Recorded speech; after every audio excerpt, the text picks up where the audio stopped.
Hi everyone, welcome to We Church, and it's the first Sunday of 2021. Brand new year, and I'm sure you've got a lot of aspirations, a lot of thoughts about what is ahead. What a crazy year 2020 has been. It's been up and down. There's been some highlights, there's been some lowlights. There's been all manner of things that we've had to overcome, isn't it? I was reading this verse in Deuteronomy, and it says, "Be strong and courageous." It says, "Do not be afraid, do not panic, and do not be afraid of them." Obviously, them is the enemies of Moses. Do not panic and do not be afraid of them. Why? For the Lord your God will go ahead of you. He'll go before you, ahead of you.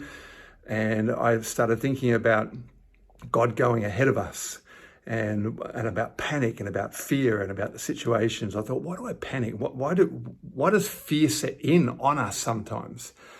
And it might be a scary situation. Maybe it's an overwhelming situation. Maybe there's financially, there's something that's really troubling you. COVID has put a lot of us to the test, and with all kinds of challenges, and there can be real panic.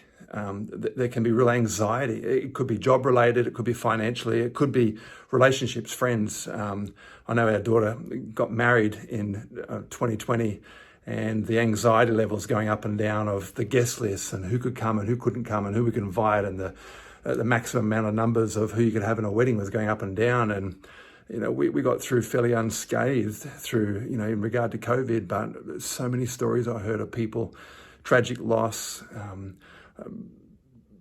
all kinds of fear and panic. People in situations, people lost their jobs and their homes, and people lost loved ones. And if it hasn't affected you personally in that way, it's definitely affected all of us indirectly. And here the scripture says, don't panic. Don't be afraid of them. Don't be afraid of these situations. And it made me start to visualize. One of the ways I make sure that I don't panic is if I could have Jesus right in front of me. This might be a silly example, but a little while ago I was out surfing and I was the only one out in the water. There was no one around. There was a few people on the beach walking, and I looked out just beyond the waves, and there's this massive black shadow, and I started to panic. I've seen sharks in the water before, and I thought maybe it's just seaweed or something, and I thought I'll just wait a second and just see if this big black shadow moved, and it started to move, and I thought, oh my goodness, I've got to get in. And I thought, in these situations, why do we panic? And I think in these things, the fear has come between me and Jesus. So if you think about it this way, there's the shark, and Jesus is beyond that. Whereas if I had had Jesus in front of the shark with me, he's the one who walks on water. He's the one who created the world. I'm pretty convinced if Jesus was right with me and there was a shark near me, I'd be okay. Maybe a little bit afraid, but I think I'd be okay, because he would say, it's okay, I'm here. But when we lose sight of him, and whatever that situation is, whatever the relationship is, whatever the challenge is, if that's in our forefront and that's blocking the view of Jesus, I think that's when panic can set in.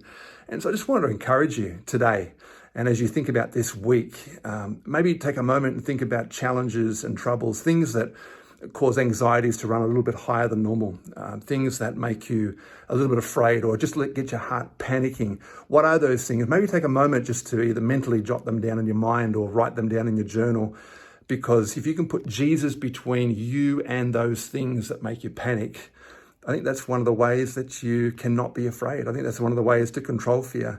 And they've got the promise that he is with us. He goes ahead of us into our future, into our situations, and to be with us. And the last part of that verse in Deuteronomy says that he will never leave us nor forsake us. He is with us. He is Emmanuel. He is the God who is with us. So with courage today, take courage.